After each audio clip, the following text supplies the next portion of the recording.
Good morning, everybody. Today's December. Oh man, December already. December 5th. Let's go over the games happened on Thursday night, December 4th. The first game is the Warriors went to Philly, lost 98-99. No Jimmy Butler, no Steph Curry. They're now below 500, but this year in the Western Conference, you can still be the eighth seed at this moment if you're below 500. Honestly, that's probably good for. Oh my God, Draymond played 9 minutes. Yeah, he just doesn't. Coach Kerr said, let's just play the other guys. Especially Pat Spencer played super well, plus 17. Right, Kuminga played just 20 minutes. Steve Kerr is not afraid to change it up. Moody in the short term, right? We could roster him. He only played 23 minutes as well, 2 threes, 14 points. But he has that upside to go off for 25 points with no Curry. Al Horford played 17 minutes. Pretty. Nobody played over 30. Even though it was a super close game. Buddy Hield played 25, had 14 points. Can we really trust him to play 25 minutes? We cannot. For the Sixers, no Paul George here. Embiid played 25 minutes. Embiid is just not gonna be right. Like, I understand his upside. But at least this year,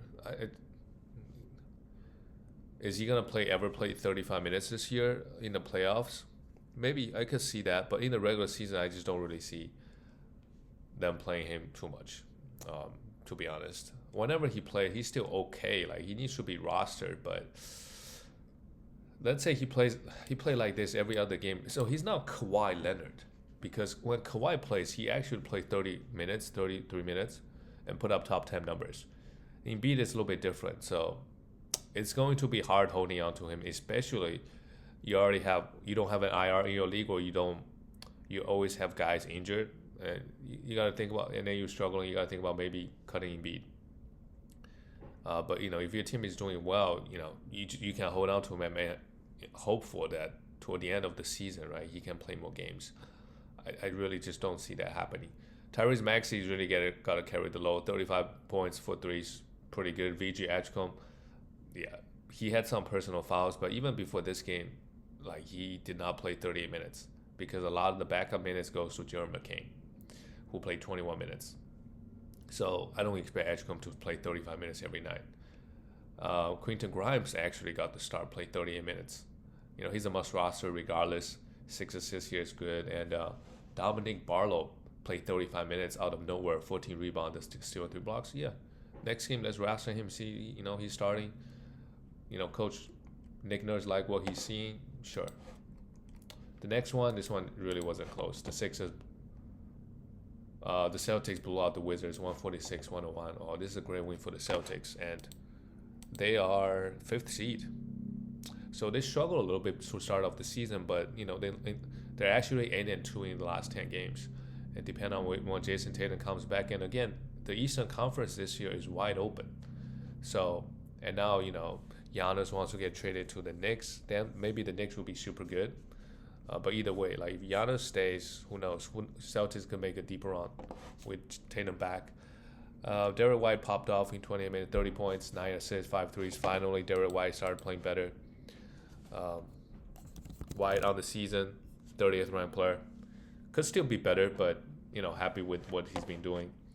And then he should have really good value the rest of the way, because they're gonna make the playoffs. And they won this game without Jaylen Brown, which is I don't think it's super impressive, but because it's versus the Wizards, but still good. Peyton Pritchard had 3 threes, 20 points, and 8 assists. That's not a bad game, but he's still not shooting the ball that well. I think we got to be a little bit more patient. I think this year, for there will be maybe 2-week stretch, he goes off, right? Nemias came back, played 21 minutes, 7 for 9, 17 points. He's a must roster, stealing 4 blocks in 21 minutes. Great. Jordan Walsh has been getting a lot of minutes. If you need a perfect 3-and-D guy, he went 8 for 8 here. Amazing. Sam Hausen get the start, but he doesn't get a lot of minutes. And Anthony Simons, if you need points and threes, you could have him. I don't think he's a must roster. For the Washington Wizards, Alex Hart is still out. Marvin Bagley, we could continue to stream him the next couple games as long as he starts for some rebound and points. Did not have the best game here. Keyshawn George played 28 minutes because of the foul trouble and also the blowout. 15 points and two steals and 3 threes. And I don't know why they're still giving Chris Middleton and CJ so much minutes and so much usage. For now, we could have him, but we could have both. But yeah, let's try to really sell both of them. Bob Carrington played 27 minutes off the bench. Just not enough usage at the moment for him to justify rostering him. Yeah, because he doesn't get a lot of defensive stats. That's a major issue. The next game is the Utah Jazz. They beat Brooklyn Nets. The Jazz, they kind of, they're 8-13. They're actually 11th seed, so like they could be potentially competing for a 10th spot if they keep this up, because Clippers going the wrong way. The Mavericks, they're getting their guys back, so I do expect Mavericks to get better. But knowing the Jazz, they're probably gonna punt after the All-Star break, even if they play well. Lauri Markkanen, 30 points. Well, on the bright side is, Lauri Markkanen has been playing well, and we know, Lauri Markkanen can put up numbers. But the biggest surprise for this team is Keontae George, 29 points again, 4 threes, 9 for 9. When we drafted this guy last year, I think that's kind of the expectation. It just took a year later. Like he started popping off like this, 9 for 9 from the free throw line as well. I remember last year he wasn't the best free throw shooter either. Right? He never really gets a lot of defensive stats anyway, but in 31 minutes had 29 points and 10 assists. Great. Like him and Lauri, offensively they put in big numbers. And Filipowski actually got the start too. With Nurkic out, I like Filipowski. He's kind of like, he's a center, right? So he's obviously going to get rebounds and some blocks. And then he can shoot the three. He can get you some assists. He can do everything. So I think the upside is there. So I like him if you want to pick him up. Ace Bailey had some foul trouble. Otherwise, he's been playing fairly well. For the Brooklyn Nets, Claxton, 4 assists. The assists just kept coming in. They don't have Michael Porter Jr. here because, he's hurt. So some of these guys off the bench, Daniel Wolf, seeing some of his highlights, maybe we could stream him the next couple games if he continue this up. 28 minutes off the bench.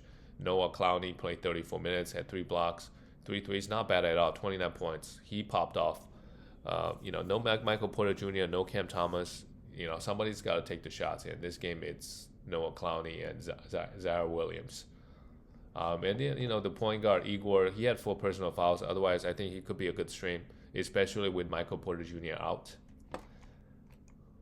But, this Nets team rotation, month to month, who knows? If Michael Porter Jr. and Cam Thomas are out, there's some, somebody has to take those shots. So Noah Clowney should be a good candidate. And he's been getting consistent. The coach kind of trusts him. He's been getting consistent 30 minutes a night. The next game is, the Lakers. They had a buzzer beater on the road to beat the Toronto Raptors. And the biggest storyline here should be Rui Hachimura hitting a game-winner 3, but of course LeBron went 4 for 17, could not get to 10 points. So his streak is officially over. Maybe that's good, that he doesn't have to really try every game, try to keep the streak alive. It's going to be super hard for anyone to break his record, but because sometimes all it takes is just one injury. You play 5 minutes, you're out. But I guess that never happened to LeBron throughout his career, which is obviously speak to his longevity and health. Austin Reaves, another big storyline is, my God, this guy. No Luka, right? 44 points, 10 assists, 10 rebounds, 5 threes. Like offensively, the Lakers are good. They're good. They actually don't even need LeBron to run the offense. You have Luka and Austin Reaves. That's already enough. And I think offensively, Lakers they're in really good hands. Even if LeBron retires the next season or whatever. Plus, next year LeBron he's not going to contribute much. He played 35 minutes here though. But Austin Reaves, what a pickup for the Lakers, and his contract is still super cheap for maybe another year. DeAndre Ayton this year, I think he's a little bit more locked in here too. 8 rebounds, 2 blocks, and 17 points. Um, yeah, great win by the Lakers. For the Toronto Raptors, actually, all these young guys are playing very well. And then this guy, Sandro, don't want to butcher his last name, but yeah, he's been the starting center for the Raptors, and he's been putting up pretty good numbers, with Pirtle out. So let's roster him. Three threes, 8 rebounds, 5 assists, with 2 steals and 2 blocks. That's pretty good numbers. Efficiency, especially from the field goal perspective, a little bit suspect, but yeah, he took 9 threes here. Scotty Barnes, big game with almost a triple-double, added the steal and 3 blocks. Brandon Ingram struggled a little bit shooting the ball, but 7 rebounds, 7 assists. And most importantly, this year, he's getting a lot of defensive stats on this team. So a block and 20 points is also okay. And Emmanuel quickly had 5 turnovers. Yeah, quickly could be better, but, can't complain when he get you 2 steals. The last game of the night is the Timberwolves. They beat the Pelicans 125-116. Pretty weird game. Anthony Edwards played 31 minutes, but he had 4 fouls and 8 turnovers. He was going off the last 2 weeks, right? He literally played them, had 40 points. He only had 11 points. He only took 6 shots. I don't know what happened here. Maybe he was getting double teamed a lot. Sometimes it happens. Kind of looks like it when a guy has 8 turnovers, which kind of worked, but Anthony Edwards still a plus 10. Dante DiVincenzo had 4 threes, 14 points, and a block. Not bad at all. I think Dante is a must roster this year, getting over 30 minutes. Let's see how he's doing. 34th ranked player, 14 points and 3 threes. 3 threes is really good, but 1.1 steals. I feel like that could go up even more. So yeah, mainly just the steals and threes, and 0.5 blocks is not bad at all for your point guard. Rudy, 12 rebounds and a block, 3 assists. And Julius Randle finally had a good game. He's been struggling in a major way, and this game, and also Anthony Edwards has been going off, right? When Edman is scoring 40 points, Randle is not going to really get his. So he's been kind of playing off Anthony Edwards, facilitating. So this is a good bounce back game, and Jaden McDaniels also popped off with 2 steals and 2 blocks, 5 assists. Well, for the Pelicans, how about Derek Queen?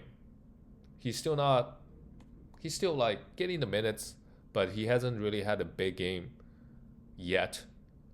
4 rebounds, 5 assists, a steal, and 12 points. I feel it's coming. We got to be a little bit more patient. But meanwhile, Bryce and Jeremiah, these 2 young guys, that could be the lineup as we get toward the end of the season, right? They both got 33 minutes. Both could be rostered, but efficiency perspective, they could be pretty scary. But if you're looking for those counting numbers, we should have both of them. And Sadiq Bey, who's been playing super, super well. Yeah, I don't know. Where was Sadiq Bey last year? He's been on a couple of different teams. He's been on Detroit, Atlanta Hawks, right? Really never find a... he was getting minutes, but here, he's putting up really good numbers. So I think right now he needs to be rostered for sure. And Trey Murphy, I'll be worried about Trey Murphy. And where is Zion Williamson? I think he's out for like another 3 weeks or something. Yeah, he's cooked. And this team is not going anywhere, so I worry about Trey Murphy as we get to the end of the season. But of course, if he's healthy, right, he's gonna play. But from a personal perspective, I wonder, like, if you're an NBA player and you're putting up good numbers, but your team is going nowhere, like, how much incentive do you have to play super hard, or put your body on the line, right, in a lot of situations, or you just kind of like show up for work and get a paycheck? Regardless, like, Trey Murphy is putting up big numbers. Maybe he wants to play for his next contract. 8 assists here is great. 2 steals. That's it, guys. I'll see you tomorrow.